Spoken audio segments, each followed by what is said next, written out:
Hello Internet, and today's video is going to be another book opinion. Those videos in which I tell you my opinion on a book. And today's book is going to be The Zodiac Legacy Convergence Book 1 by Stan Lee, Stuart Moore, and Andy Tong. This is a superhero-based book. It is about the Zodiac. So we follow a Chinese American on his field trip to China, learning more about China, and they're currently in a museum. He ends up following a woman who's acting a little suspicious, and he ends up in this situation where he finds out the Zodiac is a real thing. The Zodiac is a group of like 12 powers that can be given to 12 individuals, and these are basically like the harmony of the world, right? Something about harmony and balance and, you know, those sort of ideas. And he ends up getting wrapped into it because he finds out that the woman that he follows is a part of the good guy group, where they're trying to stop the bad guy group from getting all the Zodiac powers and taking over the world and just making the world over in their own image, where they can rule and corrupt society at will. So he ends up becoming one of the Zodiac, Tiger Zodiac, and the woman that he follows ends up becoming the Dragon Zodiac, a power she has to share with the evil leader because they're both the leaders of the good and bad sides. So there can only be one dragon, and then we have the rest of the powers split up amongst others, some on the good side, some on the bad side, and we go from there. What I liked best about this book, there was a few things. So I liked the natural diversity, and I mentioned this a lot, but I just like seeing the world depicted in my books. I like when an author depicts and directly states this character comes from this background, this society, this culture, is this ethnicity. Now take all of the things that you know about those societies, those cultures, those ethnicities, apply it while also learning more. Because I think there is a lot of unspoken ideas when it comes to ethnicity and culture and just understanding, right?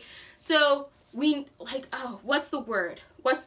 It's like with fan fiction, right? You know, when you read fan fiction, the fan fiction writer doesn't have to explain everything that went on in the original property. They can just tell you one or two lines and you can infer the rest of it.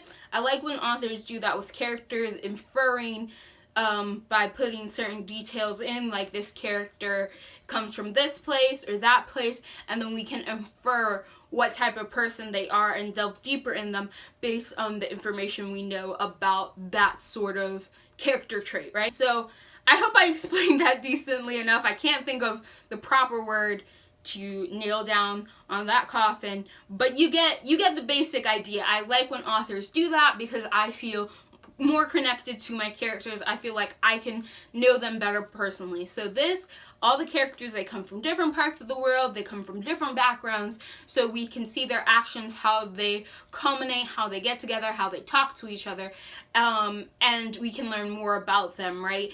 More than just what is told in the book, but we can infer a little bit based on those things as well. So I love that diversity. I liked how this was about a Chinese American.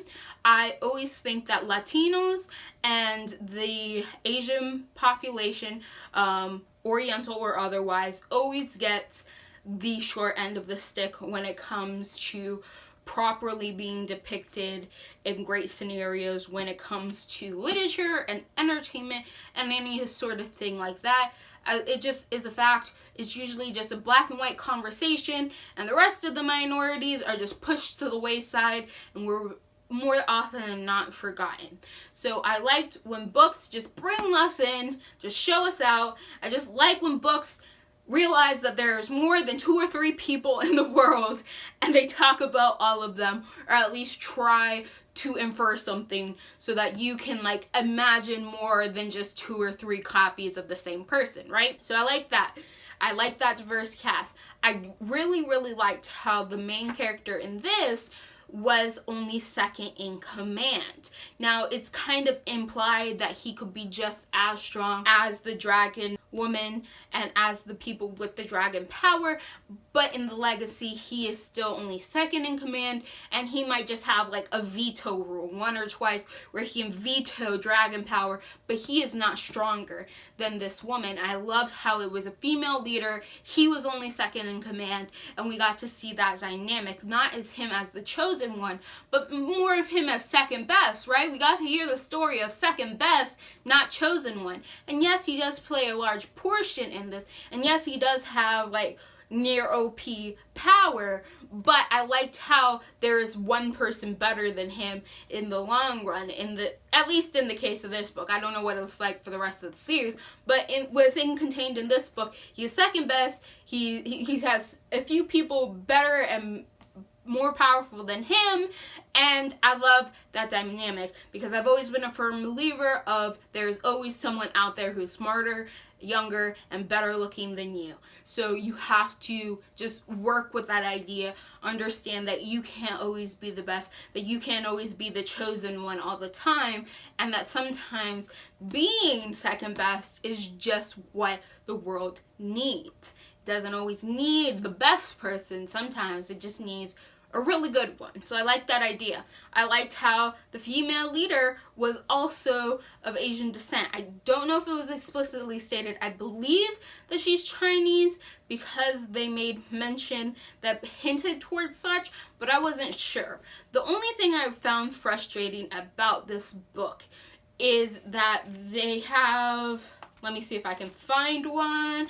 So they have comic pages, right? Little illustrated pages. And sometimes they illustrate battles and such. Now, I thought I was going crazy because I would see the paper, I would see, oh, that's what the picture looks like. I would read, and then I'd look back at the picture, I'm like, no, that doesn't look like what this book just described to me. So I'm thoroughly convinced that some of these illustrations do not perfectly match up to the descriptions given in this book. Some of these pictures are just like in-between scenes that are not perfectly described in this book, but are kind of inferred that they may have happened. So that was both frustrating and a joy because it was like, oh, I got extra content because I now get to see a battle scene that wasn't described sometimes, but was also frustrating because I was convinced that I was just like skipping over stuff accidentally, and then turns out, no, I had read the thing right. The scene pictured just wasn't the scene described. Exactly, right? They weren't parallels to each other. So I like this book. I think it was decently done. I liked the diversity. I liked how the characters interacted with each other.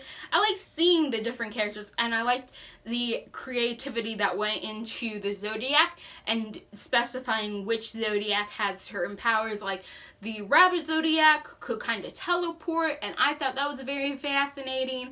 The pig Zodiac could like do something with technology, which I was like, I don't know how that works, but I'm sure if like I was better versed in the Zodiac out of reading a bunch of Fruit Basket, I might be able to understand how they came up with these certain ideas for what powers would go to what. I thought it was really, really creative. I thought that was fascinating. I think that this book would only be for those who are into superheroes and those who just want a simple and fun read. This is not an overly complex book. This definitely fits within its demographic of middle school grade, I believe this book is. So it definitely fits within this demographic. I don't think it's simple, but I don't think it's like an adult who doesn't like middle school grade books traditionally and isn't that invested in superheroes would probably not enjoy this book.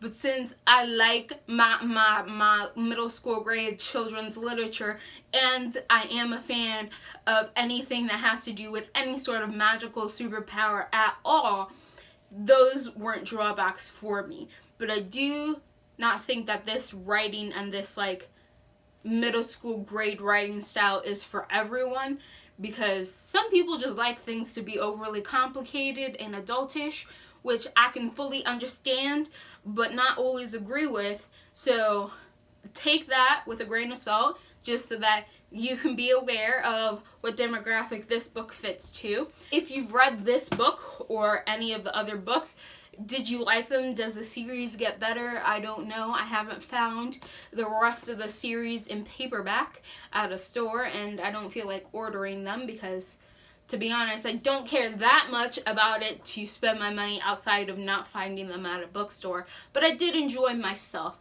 so that's a point, right? So I'm at a position where the series could end here for me. I'd be totally okay and satisfied. I could see the book at like a secondhand shop, like the second book at a secondhand shop tomorrow, and purchase it immediately. I'm like, if it's there and it's cheap, I'll buy it because I was entertained, but I'm not going out of my way to continue with the series. That's kind of where this book lays for me. And so comment down below if you're really strict on what sort of age level you read at. Do you never read middle grade books in children's literature? Do you only stick to adult? Do you only stick to YA? Like, where are your bounds on that? As you can probably see from my past book opinions, from the books that I kind of talk about, I don't really care who you trying to target with your books. If I find it interesting, I'm gonna read it. So I just kind of want to know, what about you guys? Do you got some strict opinions for which demographic you read towards? And if you like what you're seeing here and you want to continue more, click all those bunnies down below, and goodbye, internet.